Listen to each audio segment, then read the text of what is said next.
Hello, and welcome to another episode of Sex and the State. I am your host, Cathy, and today's post is Cathy reads books, The Long Loneliness.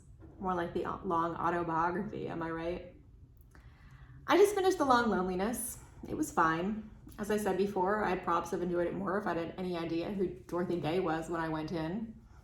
By the end, I honestly still wasn't sure. I'm quite certain that she was a Catholic, a mother, and a writer. She goes back and forth on whether and to what extent she's a socialist. The funniest part of a very not funny book was when she described her beliefs as libertarian, because essentially that term has better PR. I don't know what the situation was at the turn of the century, but madam, I can assure you that that is no longer the case, and we only have ourselves to thank.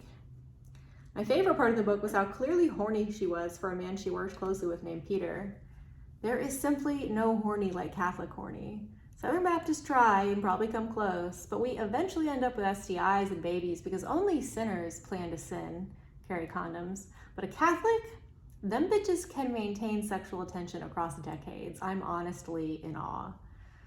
My second favorite thing about the book was how she takes the church to task for being all charity and no justice. There's not enough root cause analysis for her taste. I personally do not actually want the Catholic Church to be any more involved in politics and policy than they already are. I feel like we already tried Catholic theocracy a few times in a few places and the results weren't all that great.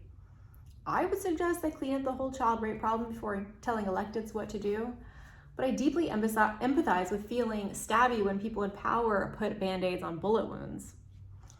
Despite being neither Catholic nor even a little bit socialist, though if it's a spectrum and I support a UBI, maybe to a certain kind of doctrinaire libertarian I qualify, I felt a lot of kinship with Ms.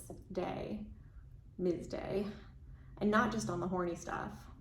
We both funneled an abiding, irrational, radical, consuming obsession with justice and the downtrodden into ideological screeds aimed at alerting people to reality and changing hearts and minds.